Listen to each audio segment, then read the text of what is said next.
Do you want to be the best electrical engineer that you can be? That definitely means to become a leader, maybe get your MBA, and maybe start your own business. Well, in this interview with an electrical engineer, we're gonna be learning all about those things coming up.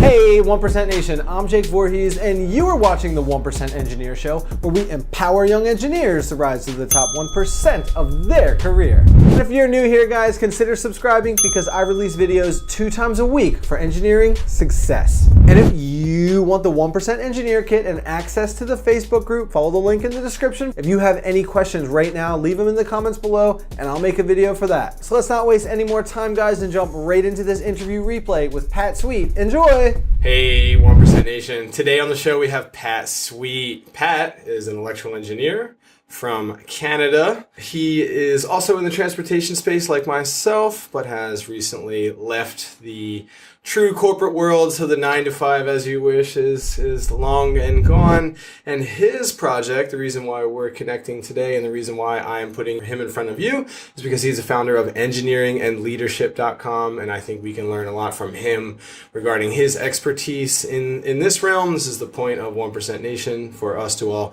rise and be the best we can be, rise and become 1% engineers. Pat has his MBA and he has been doing consulting for over 10 years in the web space and internet marketing. So I can learn a lot from him. We can all learn a lot from him. So Pat, thank you so much for being on the show today. Well, thank you for having me. So Pat, why don't you go ahead and say what's up to 1% Nation and fill in any gaps for that intro as you may choose.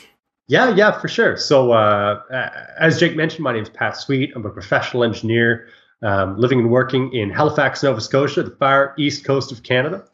And my background, like you mentioned, is in electrical engineering, and that kind of morphed into systems engineering in the rail industry, and eventually leading into management roles, project management, especially with research and development, and ending in product management, which is a really, really cool field that kind of mixes my interests in engineering and business. So as things stand now, I'm a management consultant. I focus on innovation management, product management, and really making sure that all the work that an organization does to develop new products and grow products makes business sense. I know as an engineer throughout my career, I've had what I thought were brilliant ideas, which, if I were to have implemented them, the company would have lost a bunch of money. It would have been a terrible idea. So that it's that sober second thought that I'm trying to provide to technically minded folks. Yeah, it's a really nice way to fuse the product side and be able to be an innovator with that engineering and everything. So really happy to hear that. And I think this round, Pat, I'm going to take it into a slightly different direction, but not yet. I want to talk a lot about your business background and what you're up to now and what the future looks like. But let's roll back to the days when you were choosing electrical engineering, because this community is a lot of students, a lot of young professionals, and a lot of people who they're not even sure if the engineering that they're in today is the one for them. So what was it about electrical engineering that sort of set you on fire?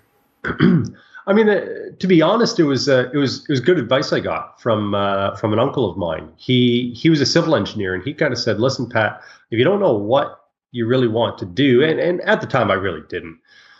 He said, "If you get into electrical engineering, that'll pave the way for expertise in instrumentation." And he said, "There's no industry in the world that can't use a guy who's good at instrumentation." So I thought, heck, that sounds great. It's perfect. So I went to school, signed up for electrical, completely ignored instrumentation. As soon as I kind of realized that wasn't for me, went more towards power systems, big stuff as opposed to little stuff. Mm-hmm. And that kind of made sense because immediately after graduating, I got into building and facilities design. I did that for a couple of years, and energy management for a couple of years. So all electric power stuff. Mm-hmm. And then promptly left that too to get into rail. So I would absolutely say that I got good advice, and I'm glad I went the route I did. But I'm also glad that I rolled with the punches, so to speak. That I was confident enough to realize that the path I was on wasn't necessarily optimal, and had the confidence to adjust course along the way. And this is one thing I talk about a lot, that just because you've gone down one path of engineering, you can, electrical engineering, you can apply that to lots of different industries. And that's exactly what has happened to you. You went from power to then transit and rail, and then, off to leadership, because you getting your MBA early, you had some opportunities to sort of have that shine for your career. So right. Just becoming an engineer in general is such a big win that you can kind of like figure out your way as you grow and as you learn. And still keeping it back to the origins of your story, Pat, I'd love to hear how you chose, I know how to say it now, Dalhousie. I'm pretty sure that's the way. Yeah. Because you do have some Canadian engineers in this community. Some of the American students aren't going to know where that is, but it's okay. But still, I think walking through that story of how you chose that school and what made you know that that was going to be the fit for you to pave this way for this awesome young career that you've forged so far. Yeah. Dalhousie is is in the same town I live in now. It's in Halifax, Nova Scotia, and kind of the east coast of Canada. It's the big research university. It's by far the big university in this part of the country. Mm-hmm. And honestly, originally, I wasn't planning on going to Dalhousie. I wanted to, but couldn't afford to. So I had my bags packed for a smaller, still a good school, but a smaller school. Mm-hmm. And at the 11th hour, Dal sent me, we call it Dal for short. Okay. Sent me a letter offering some scholarship dollars to offset the cost. So all of a sudden I was able to afford to go to the big fancy school, and the rest is history. Sometimes when the opportunity comes knocking, guys, you just got to go for it. And that's what you did. Yeah, it was all good. Yeah, that's awesome. It was literally like the day before you were about to go. In fact, I had already paid a deposit to go live in residence at this other school.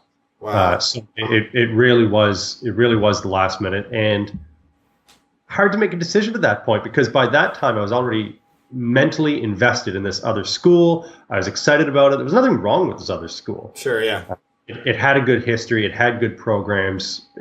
Life was good. Mm-hmm. So yeah, to kind of switch at the last minute was, off-putting to some extent, because any big decision you want to have it be as well thought through as possible. But I got some good advice once from a partner in the company I worked for. He said, Pat, you always got to take the first train out of the station. Yeah. That meaning when an opportunity comes up, you don't wait around for another good opportunity to do something big and crazy. This was the big crazy opportunity. So I went with it. Right. And just a little caveat here. You said that Dal was a more expensive school. Would you say that it's bigger, maybe more renowned in terms of the name? Was there something about that too, that you knew that like the branding and the network that school would provide you? Was there something else there as well? Oh yeah, for sure. Okay. And the engineering school at one point was an independent school that kind of got amalgamated with Dalhousie, and it really had the top reputation in the area, and the faculty was all fantastic, and the programs are fantastic. So, I knew that my dollars would be going towards something worthwhile for sure. Mm-hmm.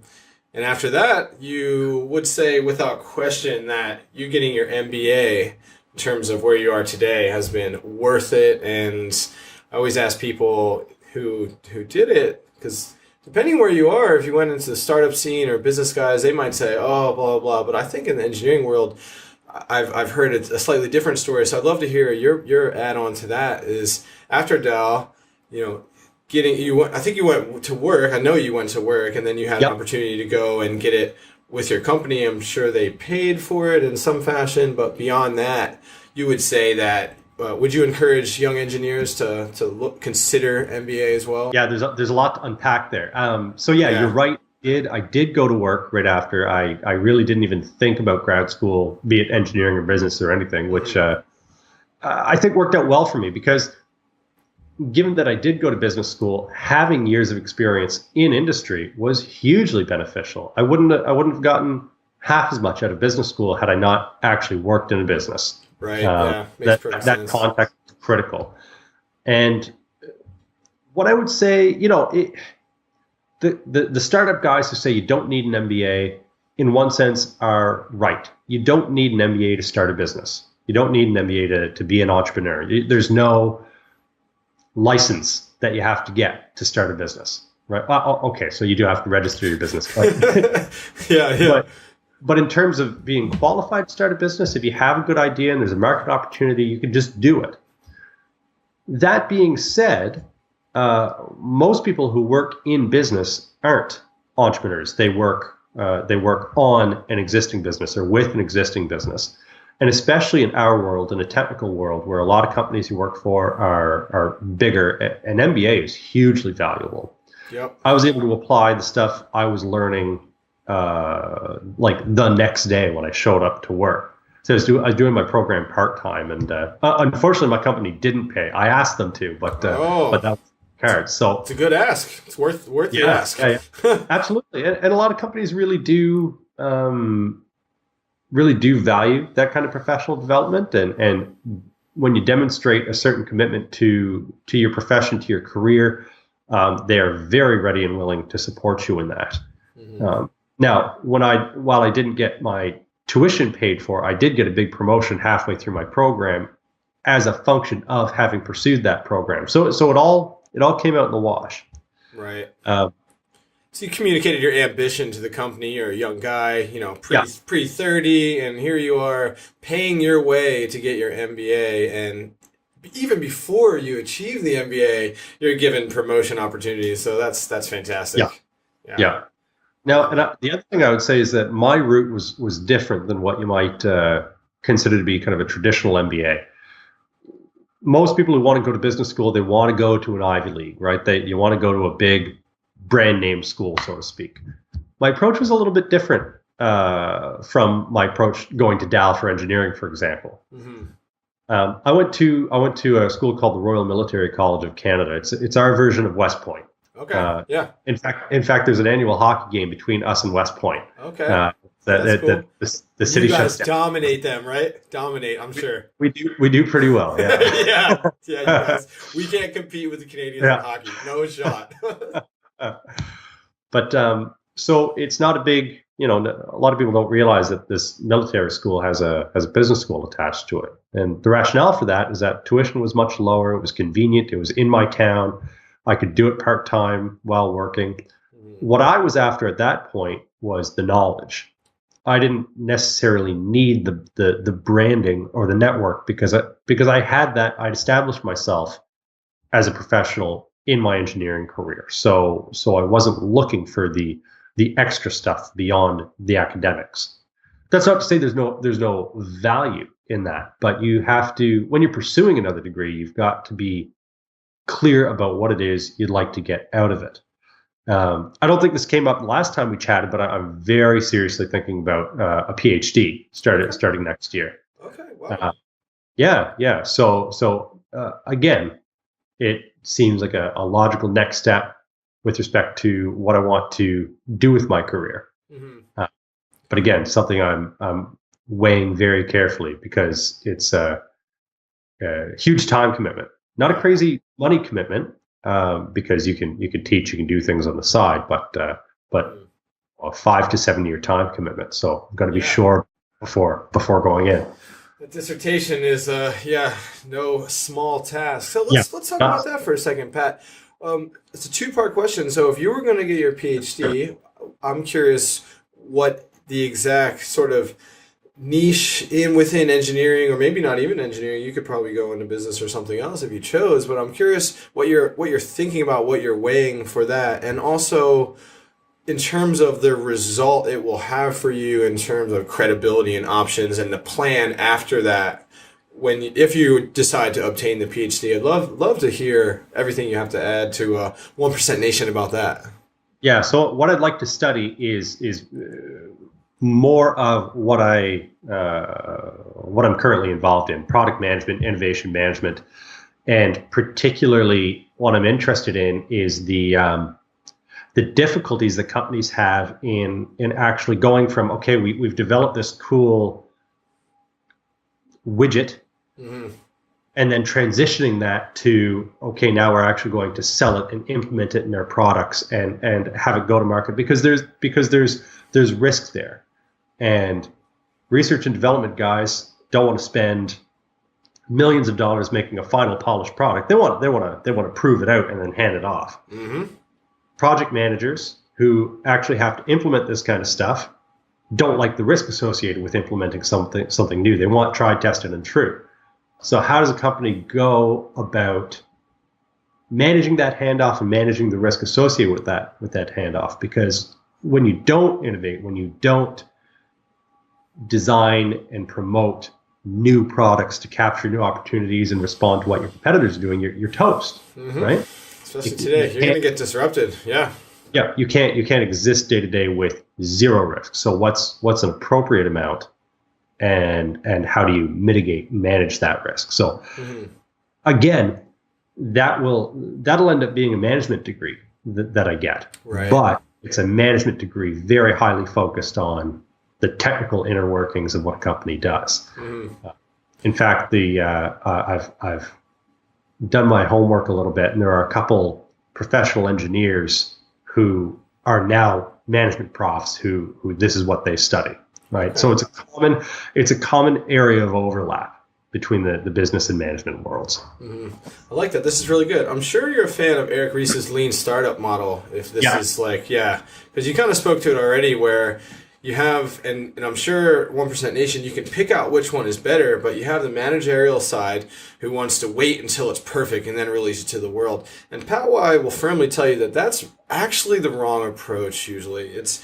to get something working in small capacity and then test, make sure that it's working, and then scale what is working. And you don't want to do what they call waterfall engineering, where you think you got the right product and you worked on this thing for 3 years, and you go over the waterfall and you hope that you're going to the boat you built is going to make it. And it's usually not the way. And I'd love to hear if you can just see if I'm on the right track as you being the expert in this. Oh yeah, no, you are for sure. Where things get challenging, it's easy to do that when you're talking about smaller products, consumer products, for example. You know, if you want to test a new feature in Skype, for example, you could do that fairly easily by rolling it, writing the code, rolling it out, seeing what happens. If you're talking about big industrial systems, well, we've both been in the transportation industry. Yeah. My experience in rail is that, it's a pretty complicated thing to develop a train, right? Yeah. So how do you go about going through those quick iterations and showing it to the relevant customers, which and knowing who your customer is tough too, because you have all these different stakeholders that matter. There's the operators, the maintainers, the people who actually ride the trains. None of them actually paid for the train. The government paid for the train, so they're a customer too. And understanding how these lean methodologies and agile methodologies can scale up to big systems projects gets really interesting. Mm-hmm. Yeah, I totally agree. I'm pretty into that. I'm like 80% through the Lean Startup book, and I'm already reading about the other people. There's like 4 or 5 of them that are writing lots of material in this space, and it's a cool little world of thinking. I love it. Yeah, it seems like a cool future. I'm glad you brought this up, because you definitely must be something that you're still not sure. I know you said you're considering it, but this whole PhD conversation, I'm really happy that you brought this up. I'm really happy for us to have the ability, because of that, to talk about the lean startup model, even for engineers who are students, even for people who are never going to try to become entrepreneurs, and that's totally fine. I think all of them can, particularly in this community, but it's how you think about solving problems instead of just, there's always many paths to success, and figuring out things along the way and then growing it. Even if it is a train, right? It's not as easy. Yeah. The Skype example is great, because rolling out software features, like, okay, that's why software products, they usually have 100 patches before you get to that super stable. So let's shift it up here, because we talked a lot about academia. We've talked a lot about MBA stuff and leadership and just how you stand out in these spaces as an engineer. Let's talk about My favorite topic regarding you, Pat, is the community you've built, engineeringandleadership.com, and how you're an entrepreneur, engineer turned into entrepreneur, leadership consultant. I would love to hear your views on that. Like, what made you want to bridge that gap and kind of step out on the limb and put out content into the world and make relationships with people like Anthony Fasano and other go-getters in the engineering world and do something that I would say very few engineers actually do. Love to hear your entire sort of build up to where you are today. Yeah, there are two people responsible for shuttling me down this path. One is Tim Ferriss, who I'm sure you've talked about before. He's the author of the 4-Hour Work Week. Oh yeah. Reading that book kind of really changed my perspective on what constitutes good work and the value of working for yourself and the ability people have today to get access to the tools that they need to work effectively when you're just a one-man show. Yeah. The other guy who turned my life upside down with respect to that is Pat Flynn. I don't know if you're familiar with Pat Flynn. He's got a blog called the Smart Passive Income blog. Big podcast too. And anyway, his whole shtick for your viewers' sake is that you can use the internet to build a little business. Now, in his case, it's not a little business anymore. Yeah. But between those two people, it really got me thinking about how I can use the skills and experience that I have to A, help other people, and B, establish myself as an entrepreneur without necessarily needing to raise a bunch of venture capital. It's the ultimate lean startup. It's really just a method through which you can share your knowledge with the world, mm-hmm. and benefit from that personally. So that really got it all started for me. 100%. So I've been trying to, without making too much noise into this mic, figure this out. But I don't know if you have this one yet. But it's Tim Ferriss's latest book. This is his collection. I think it's 80 stories of, the titans of industry, because Tim Ferriss is a boss. I think he has the most downloaded business podcast of all time. 4-Hour Work Week, and he's kind of stemmed out. He's got the 4-Hour Body and the 4-Hour Chef, and he is an absolute beast. If you guys are interested in learning more about business and becoming an entrepreneur, definitely check out him. And I think the premise behind the 4-Hour Work Week, you said it yourself, Pat, is figuring out how you can use today's resources to be the most effective. He's a big fan of virtual assistants, and your clients are in America, and you outsource as much as you can to India and the Philippines and things like this. Yeah. And the other key thing that you've said here tonight, you've mentioned it a few times, particularly in your last few sentences there. If you can find a way to use what you know and help other people and just add value to this community where you're an authority and you're becoming more of an authority because you're helping these people and now they care about what you say, that's really the path to business success, I believe, because there's no sell anymore, right? You're helping these people, you're teaching these people, you've built a product that these people can use, you've built a platform where you've made content that these people can use. In your sake, you've done a lot of these, or in your example, you've done a lot of these. So there is no selling, it's just, this is what I know, here you go. And then if you just stick with it, that's the problem, is most people, they don't consistently do it long enough, that impatience kicks in. And for you, I'm so happy to hear that just lately, I guess it was this year, it's like, making that full transition into, that's right. 9 to 5's gone. I'm sure it's 60, 80 hours anyways, because that's how it goes when you're still grinding and everything. So that's great. I'm really happy for you, man. It's awesome. Thank you. Yeah, this is good stuff. Well, Pat, you are crushing it this time. This is really good. So we're off to our lightning round now, Pat. Are you ready for the 1% lightning round? Go for it. What's the number one habit that contributes to your success? Waking up early. Wake up early, or maybe more broadly, carving out time where you do your best work and doing the work. Mm-hmm. And for me, that's waking up early before anyone else has, and getting a good hour or two in of my most important stuff right away. Mm-hmm. Getting into that deep work right away, you're most productive, right? Very awesome. If you have one mistake story for 1% Nation that we can learn from you, Pat, what would that be? Start sooner. You know, there's so many things in life that I waited on, that I can't believe in retrospect that I did. I should have started my blog sooner. I should have done my MBA sooner. Heck, I should have gotten married to my wife sooner. Like it's so easy to build up in your head all the risks and all the things that can go wrong, all the reasons you shouldn't. Forget it. You regret the things you didn't do, not the things you did.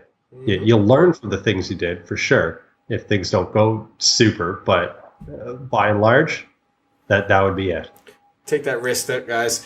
One of my favorite phrases lately is you can't steer a ship that isn't moving. So just go for it, get started, do that thing, go to grad school, MBA, start that blog, put out content. I'm a big fan of encouraging this community to put out content, so super happy to hear this. So if you could recommend one book, maybe even besides The Art of Work this time, because I got your favorite one right here. And you can maybe talk about this if you like, but if you could recommend one book to 1% Nation, what would that be, and then why? Why is it the best one? Good to Great from Jim Collins. That's it. Is a fantastic. It's a management research book, is what it is. Basically, what Collins did is he looked at companies throughout history to try and figure out why one in an industry did really, really, really well compared to that was in the same industry, seemed to have the same access to capital and resources and all the rest. And he learned some really interesting lessons. And I think those lessons are important because even as individuals, the decisions we make directly affect how our businesses and how our organizations operate. We are our organizations, right? Yeah. The work we do and the decisions we make are the decisions of the organization. And I think that that's important for you to make smarter decisions. But also, I think a lot of the lessons learned translate to individual success as well. And it's just plain a good read. Right. Yeah, I know that one. I don't think it's on the shelf behind me, but I know that one for sure. So besides your uncle's advice for you to pursue electrical engineering, what's the best single piece of advice you've ever received, Pat? Bad news is not like fine wine. It never gets better with time. Yeah? Yeah. I So like that. Mistakes happen, and that's just a part of life. The sooner you can get it out there in the open, the sooner you can deal with it. Okay, that's really good advice. Yeah. So here's the last question for the lightning round here, Pat. What's the one thing? It can be whatever you like. I used to ask people to talk about a technology, but used to get really good non-tech answers as well. So what's the number one thing that you're pumped up for right now? What am I pumped up for right now? Yeah, it can be anything you want. I'm most pumped up about moving forward. And I know that's ridiculously broad, but moving forward with my consulting work, moving forward and trying to make sense of whether or not the PhD is the right path. There's lots of exciting stuff coming my way, and between learning and working with clients, there's lots to be excited about. Mm-hmm. This is really good. I'm super happy to see, or I guess I'm super excited to see what actually happens with you and the PhD route and how that plays a role in your consulting road ahead. So really thrilled to have met you and become a part of the engineering and leadership story, a part of the Pat Sweet story. So Thanks again so much for being on the show here tonight, Pat. If you have any parting words of wisdom for 1% Nation and any ways for them to either get in touch with you or follow your story, please let us know. Yeah, I'd echo the advice that we talked about earlier. Don't wait. Nike's slogan is just do it and not just think really hard about it for a reason. So I love that. It's all right to think hard about something, but eventually you've got to take action. If people want to learn more, if they want to reach out to me, you can find me at my blog, engineeringleadership.com. And there's a free 12-week leadership course that you can sign up for once you get to the site. And on social media, you can look me up on LinkedIn. Just look up Patrick Sweet, and on Twitter @NGLeader. Awesome. Well, thanks again, Pat. We'll check you later. You. Take care. Thanks. Hey, 1% Nation. I hope you enjoyed that video interview with Pat Sweet. If you did, consider subscribing because I release videos 2 times a week for engineering success. Comment below on what you learned and liked the most about this interview. I would love to hear from you. And thanks again for watching the 1% Engineer Show, and stay hungry on your quest to become a 1% engineer. Cheers!